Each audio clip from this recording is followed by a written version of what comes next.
Hi guys, and welcome to this overview video for WRC 6 running on the PlayStation 4.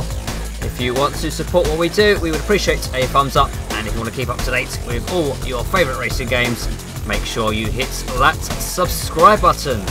So for this overview video, we'll be checking out the various locations on offer, as well as the different cars, different modes, the game's content, and also we'll be checking out some different weather effects and different viewpoints. So kicking off here with a stage at Wales, and as you can see, the visibility is very poor indeed.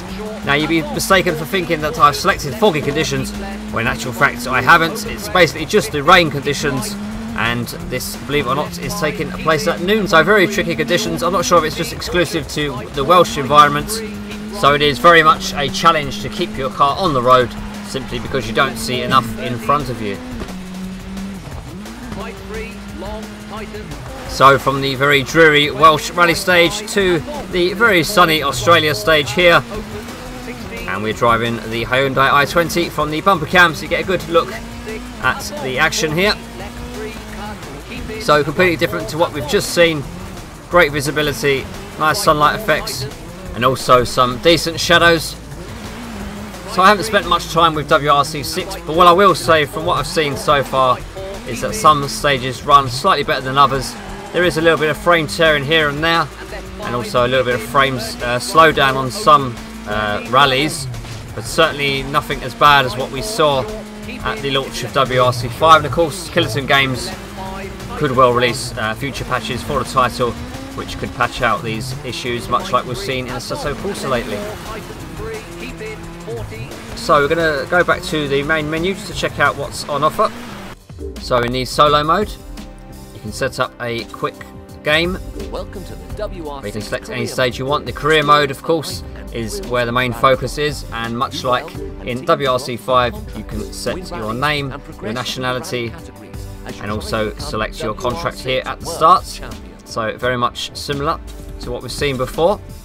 You can also design your own custom championships if you wish, by selecting whichever stages you wish from the various countries on offer. Multiplayer, of course, is included. We have not only online multiplayer, but also split screen local multiplayer, where you can race side by side with a friend, or also you can take turns at a stage in the hot seat mode. So just taking a look here at an online lobby. So we're going to create an online lobby, and you can just see the various settings here: public or private games, the difficulty, the category, whether it's special stage or super special stages, and all the different rally countries there. So plenty there to tinker with.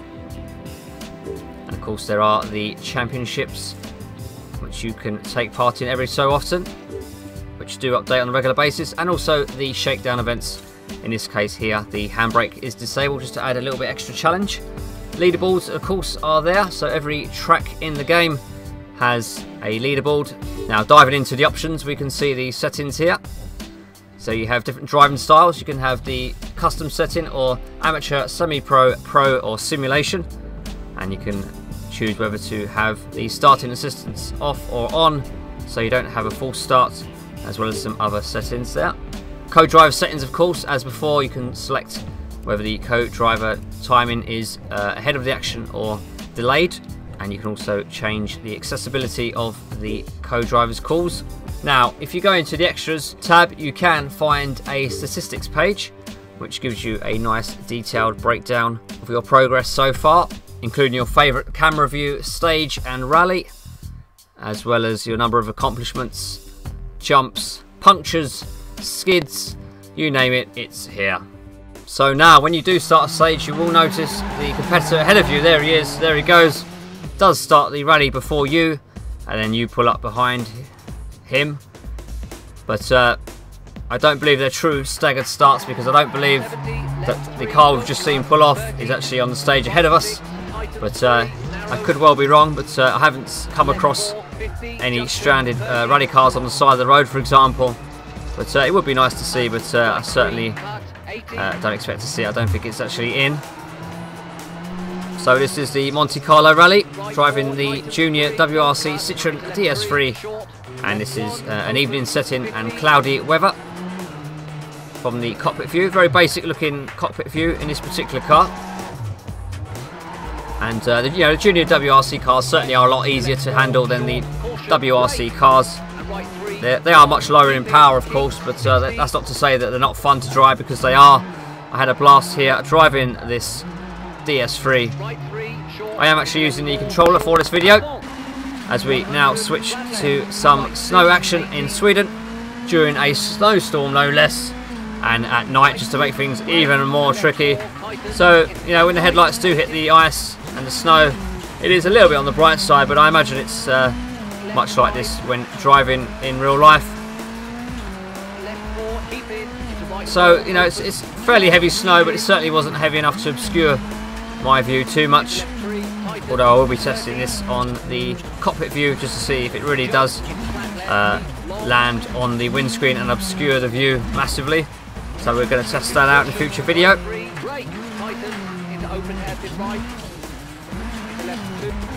So of course, new for WRC6 are the super special stages, which are one-to-one replicas of the real world thing. And here we are in Spain driving the Ford Fiesta from the bonnet cam, and as you can see, it's extremely tight, requires an awful lot of skill.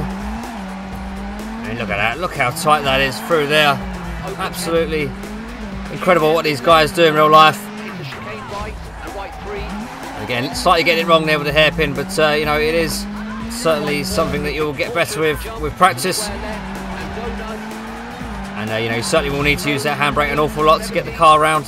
But it is tense, it is fun. It certainly is a welcome addition. And as you know, they are real world replicas of the real thing. As I just struggled to get through there, it certainly makes things all the more interesting. Again, some good speed here, good sense of speed from the bonnet cam. Again, you can just see just how tight it really is. Whacking on the handbrake through the hairpin into a square right. So it really is great fun to drive, and I'll certainly be looking forward to checking out more super special stages in the future. But so we'll check out one or two more here, as I try my best here to perform a donut, and not quite getting the hang of it there, but I'm sure I will get there. Again, look how tight that is. Great scenery in the background as well. Really does make the environment feel like a real environment. And we're going to move on now to Mexico, super special stage once more. So change of pace here from the chase cam as we go over this jump. And you will notice that I do switch from the gravel to the tarmac, which just makes things all the more tricky. So you do have to adapt to each surface. You will notice a loss of grip or a gain in grip depending on what surface you transition to and from. And so, it does require a bit of skill when you are crossing over from one surface to another, which just adds to the challenge and makes things more thrilling. Come around here then, a little bit of handbrake. So each super special stage does offer its own sets of challenges. Each feels different from one another. As we move on to Argentina, so again a completely different surface here, different environment, and a different style of super special stage. Much more open, this one. You carry lots more speed, more high speed straights and higher speed turns as well. And quite a few jumps as well. So again, good sense of speed from this viewpoint.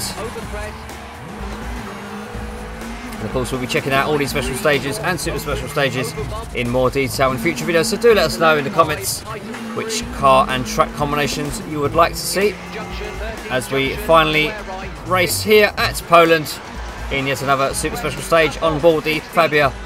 And what I've done here is I've zoomed in the cockpit view as much as possible, just to give the effect of well, as close as I can get to a dash cam, as I get it all wrong there over the jump. So jumps do require some level of finesse, especially at the high-speed rally of Finland.